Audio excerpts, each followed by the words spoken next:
Hello and welcome to Season 3 of the Motherhood Made Magic podcast. I am your host, Anna Cusack. Today we are looking at some research, which is one of my guilty pleasures, I suppose, getting down and dirty with some of the data so that we can have informed conversations with our healthcare professionals. So the first audio segment that you will hear in today's episode is from an introductory video to this series around evidence-based practice in birth, breastfeeding and pregnancy space related to COVID vaccination. And the second audio is specific to the evidence as it stands on the 1st of September 2021 regarding breastfeeding and vaccination. So enjoy.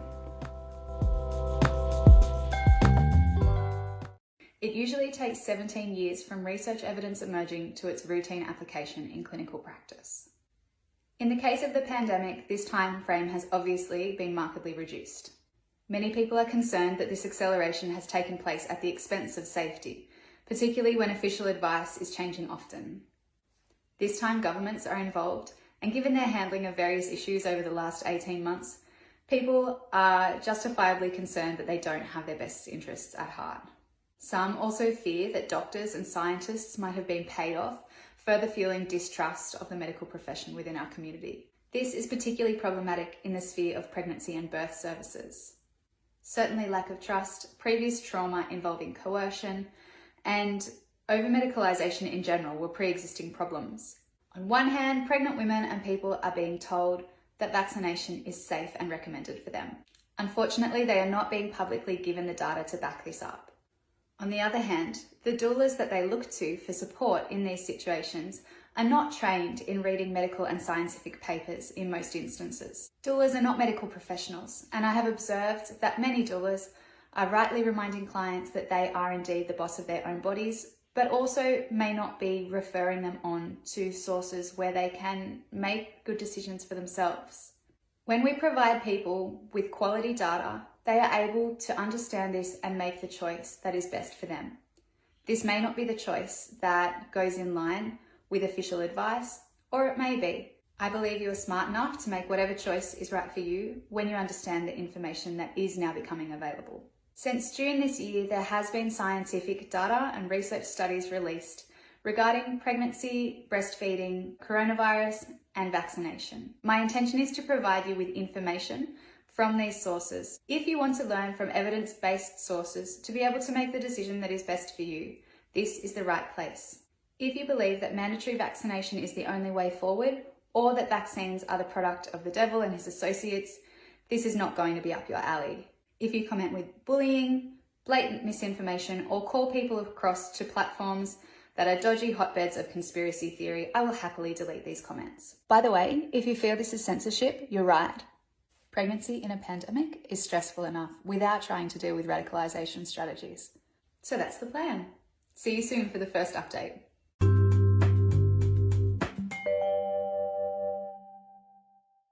Hello, my name is Anna Cusack. I am an author, doula, podcaster, parent support professional. I have uni postgraduate qualifications in clinical exercise physiology, specialising in rehabilitation, and I have also worked in community and hospital settings as a health professional for a number of years. In this video, I want to discuss breastfeeding and vaccination against COVID-19. So the Royal Australian College of Obstetricians and Gynecologists released a statement on the 18th of August 2021 saying that vaccination is recommended for breastfeeding people and that all three vaccines available here in Australia are considered safe. So that is the Pfizer vaccine, Moderna, and also the AstraZeneca. Now AstraZeneca is also being now, the name that they are using is Vaxzevria. That's the name that is used elsewhere in the world. So that name may be one that you come across in the next little while. It's the same as AstraZeneca. So this advice from RANZCOG is in line with the advice from the Australian Breastfeeding Association as well. Despite this, many breastfeeding mothers and people who provide their babies with breast milk and human milk are concerned regarding getting vaccinated because of the unknown effects it could have on their babies and are having difficulty accessing the statistics behind the recommendations these associations are making.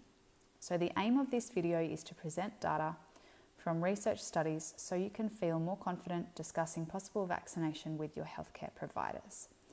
It does not replace that conversation in any way, and the choice is ultimately up to you.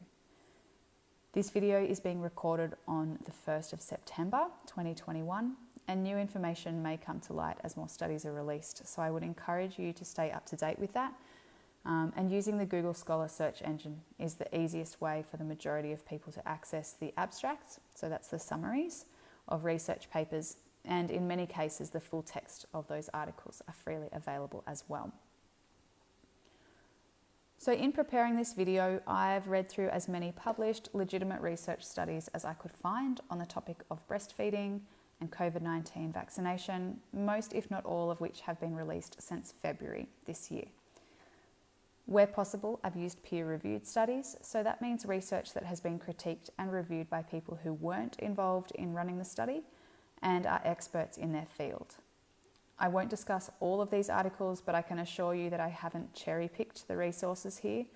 There were no articles in my reading that came to opposing conclusions that I have willfully ignored according to my personal opinions or preferences. I'm merely presenting a cross-section of the reputable data that is available. So some background on this topic of lactation and COVID-19 vaccination to start with. So the Australian Product Information Leaflet for the Pfizer vaccine, which is also called the Comirnaty vaccine, notes that there were no issues in animal studies regarding lactation with the drug, but that human data wasn't available at the time of that leaflet's publication on the 25th of January 2021.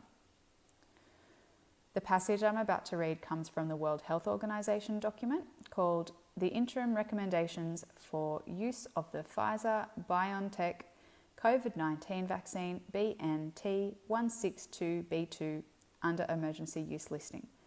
This document was first released in January, on the 8th of January 2021, and was updated on the 15th of June 2021.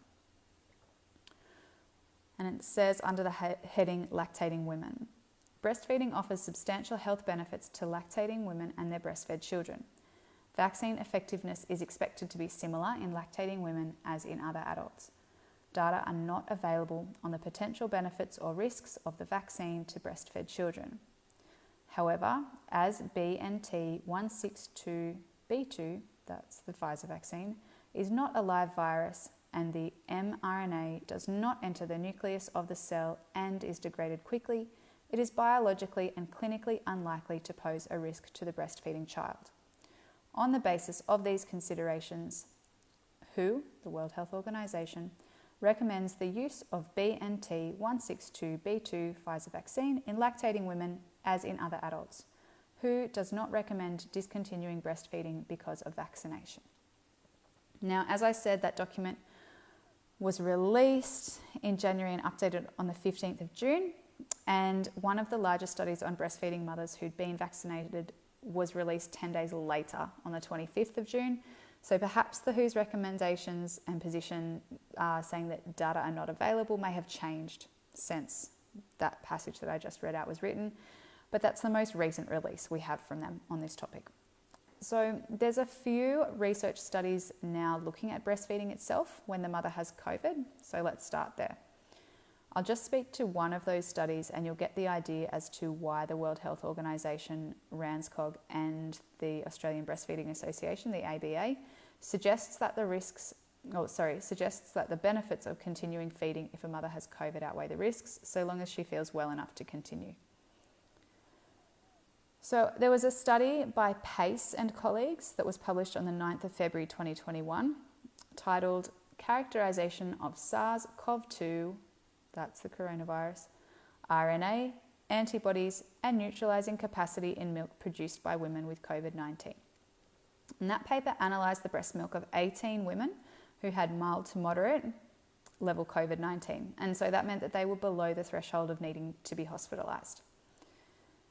In this study, 13 of the mums were mixed or combination feeding with breast milk and either other food or formula, and 5 of the 18 were exclusively providing breast milk. The authors reported that their milk contained specific antibodies to the virus. So SARS-CoV-2 virus specific immunoglobulins, so IgA and IgG, but no actual viral particles were present in the breast milk itself. They only took 34 samples of milk in this study, so it's pretty small.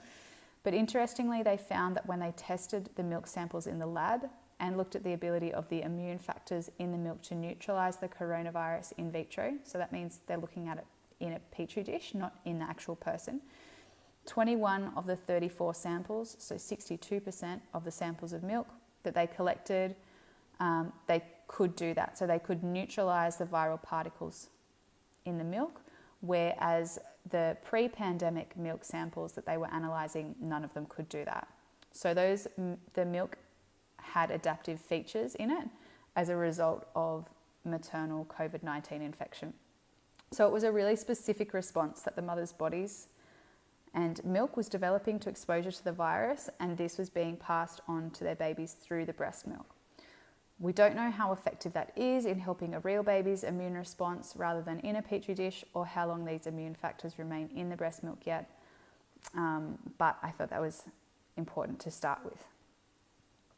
So that same study by Pace and colleagues of 18 women, while they were running the studies on the breast milk, they also looked at the health of babies during the time of the study. So 15 of the 18 babies had no symptoms of illness, and 3 had only mild symptoms.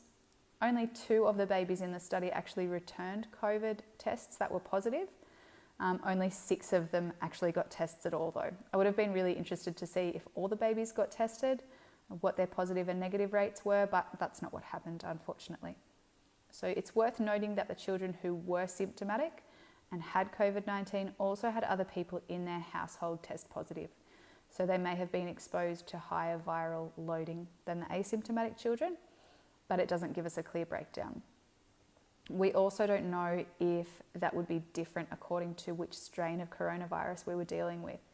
So again, this is a really small study, but the babies in this group didn't seem to be too ill when exposed to their mothers having COVID-19 and continuing to breastfeed, which is really good.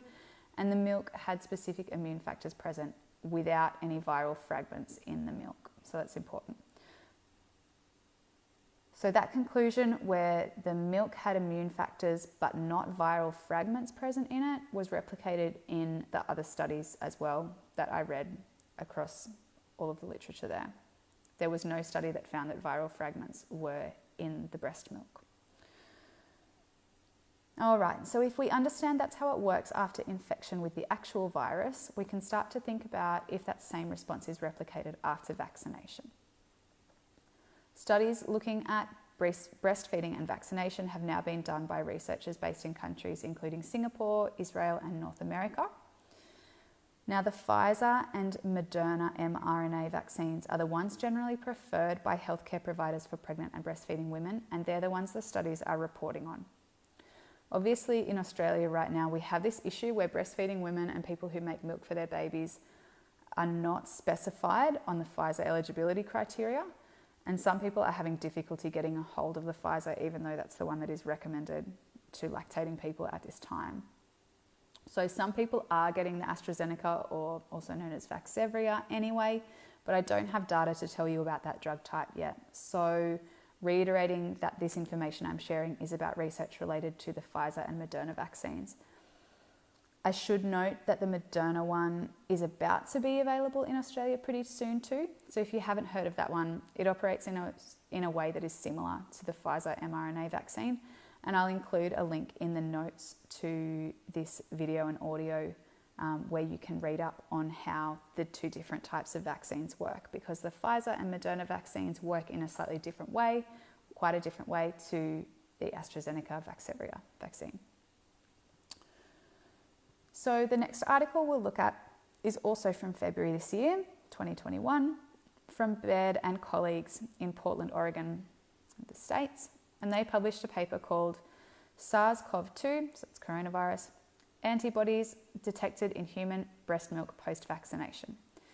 So they tracked 6 lactating women from pre-vaccination through to 14 days after the second dose of the vaccine. So looking at 6 women who each gave 12 samples of breast milk across that time period. They too reported significantly elevated levels of the SARS-CoV-2 coronavirus specific IgA antibodies in the breast milk from the samples they took. And these were seen at day 7 after the first dose and then continued throughout the rest of the samples provided. So this has been replicated in various other studies as well, including a really little one by Kelly and colleagues released in March 2021, where they followed 5 women, including one who identified as immunocompromised, and collected specimens of their breast milk for up to 80 days after the first dose. So amongst those 5 women, the graphs follow a similar trend line for all 5 of them, where the coronavirus anti-spike protein, IgG, immunoglobulin G, that level increases from the point of vaccination, it increases, and then from day 30 onwards, it stays at around the same level, concentration in the breast milk, until they stopped recording at day 80. Whereas the IgA levels, immunoglobulin A levels in the breast milk, peaks at around day 30 after the first dose, and then started to gradually decline, which from what I read in that study was sort of what they expected with a maturing immune response, that the IgG levels would be the dominant ones over time.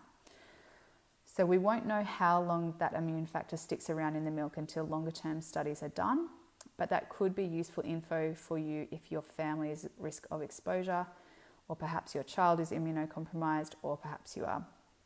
It's up to you.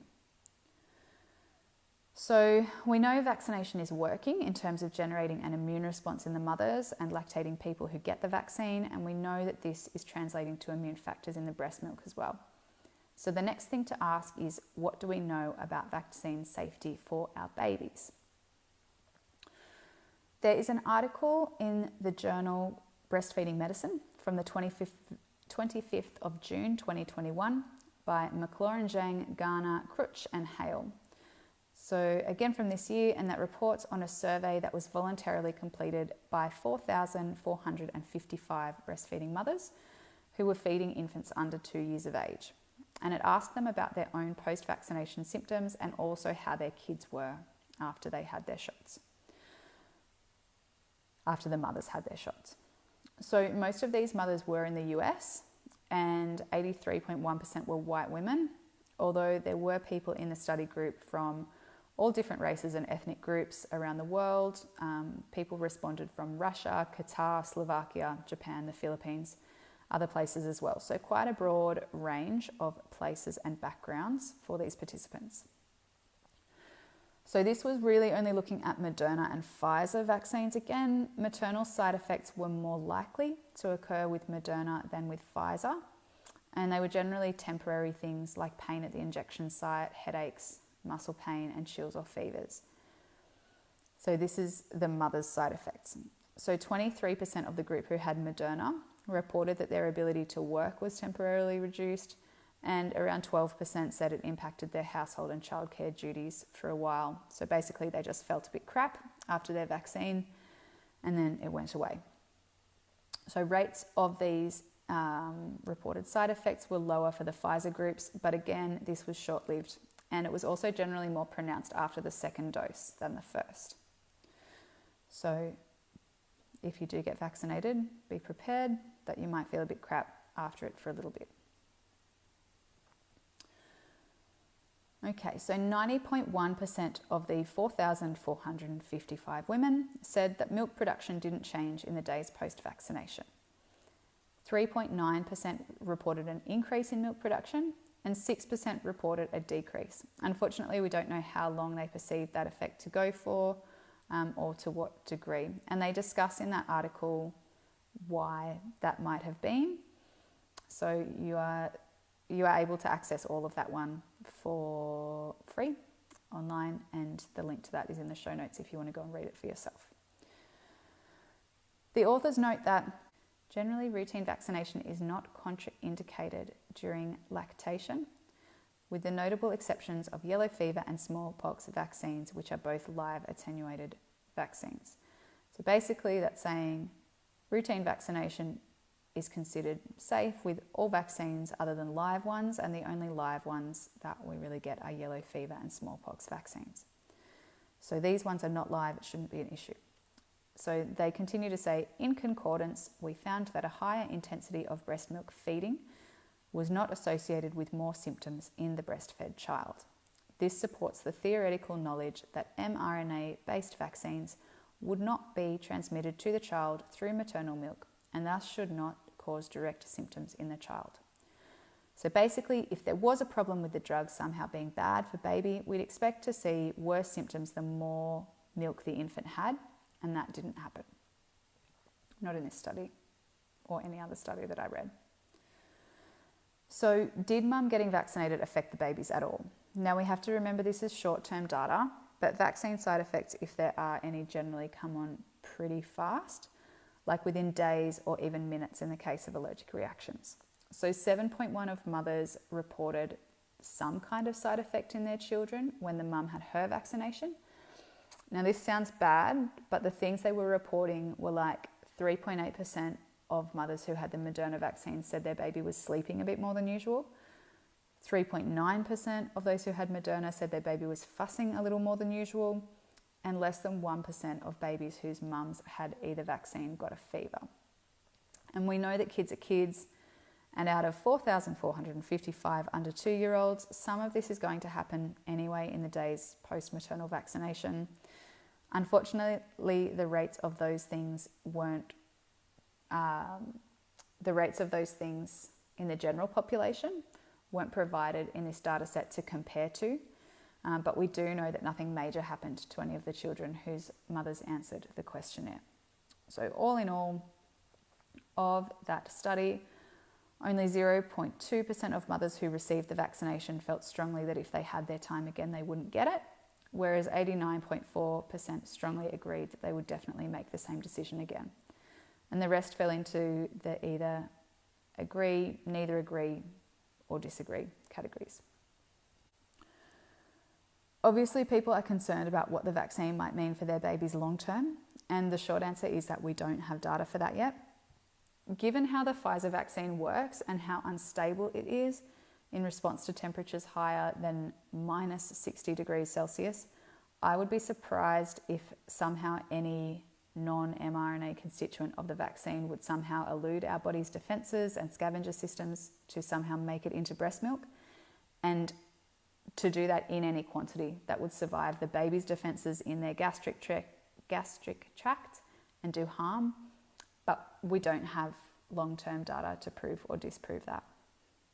We would potentially have longer-term data than we currently do if more women and lactating people were involved in early phases of research. So 2 British doctors, Hare and Kate Womersley, wrote a piece in the British Medical Journal earlier this year after UK regulators had a really conservative approach to vaccination in breastfeeding, compared to the US, Canadian and EU recommendations. So in those places, people providing milk for their babies were encouraged to weigh up the risks of possible infection with COVID to the risks of the vaccination itself, and allowed them just to get vaccinated if they wanted to. But in the UK, breastfeeding people were just straight up excluded in the vaccine rollout, even if they were healthcare workers at risk of being frequently exposed to the virus. So they lobbied and got the decision changed so breastfeeding and pregnant individuals could get the vaccine, but they still weren't overly supported to either.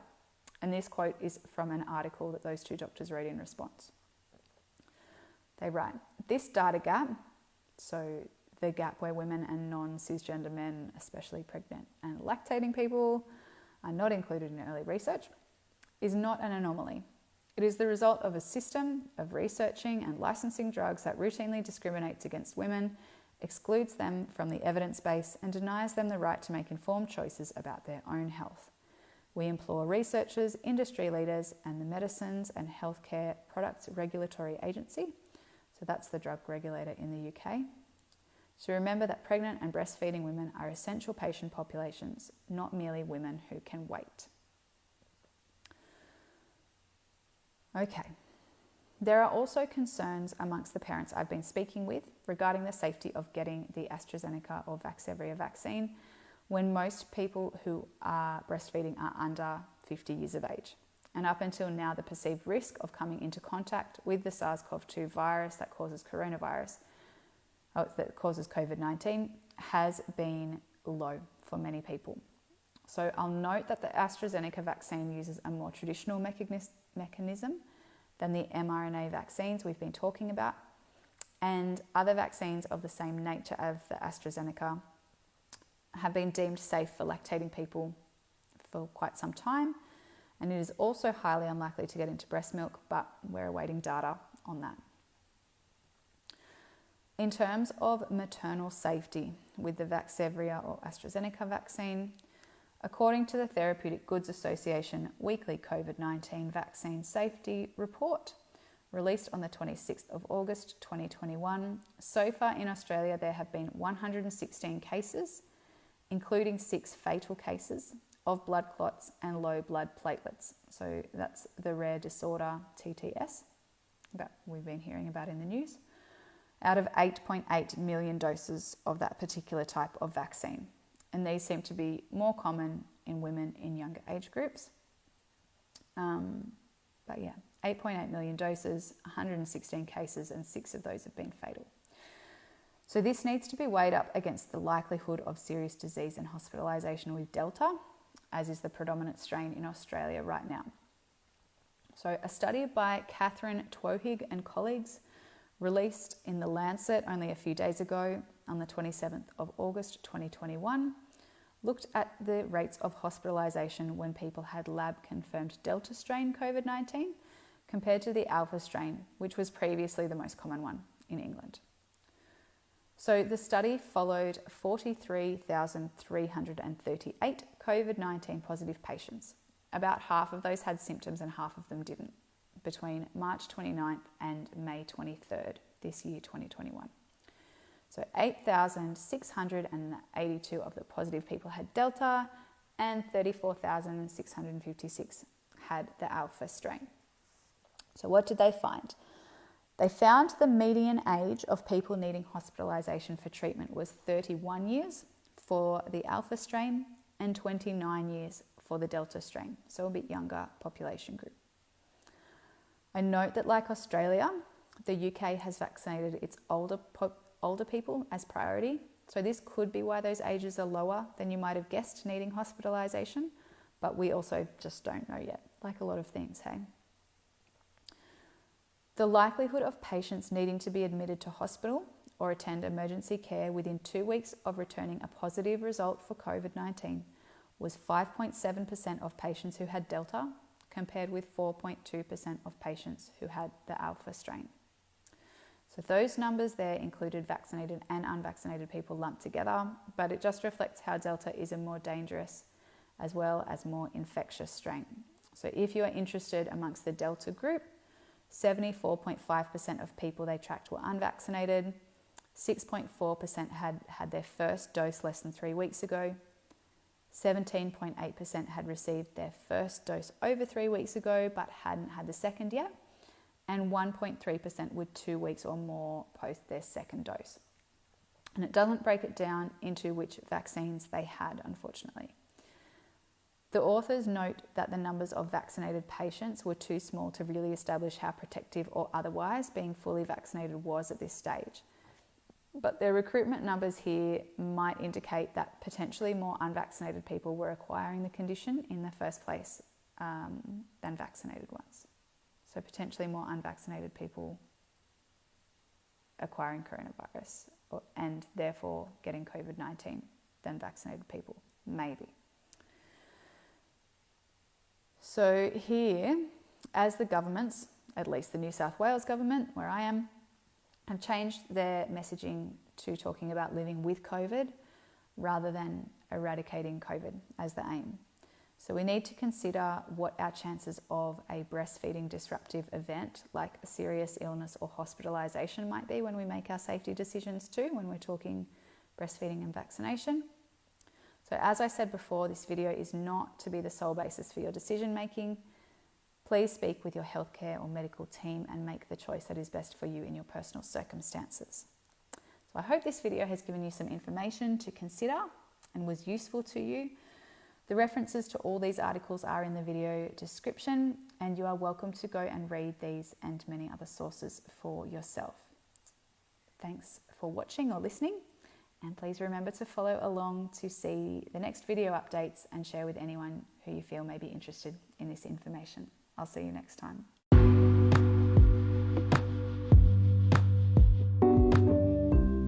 I hope you enjoyed this episode of the podcast. Please remember to subscribe and leave a 5-star review and share with anyone you feel may benefit from this content. If you'd like to continue the conversation, join me on social media at Anna Cusack Postpartum and head to my website www.annacusack.com.au to check out the ways we can work together. Please use the contact form on the website to inquire about having me run workshops with your client groups or book me for corporate speaking or professional development presentations. See you next episode.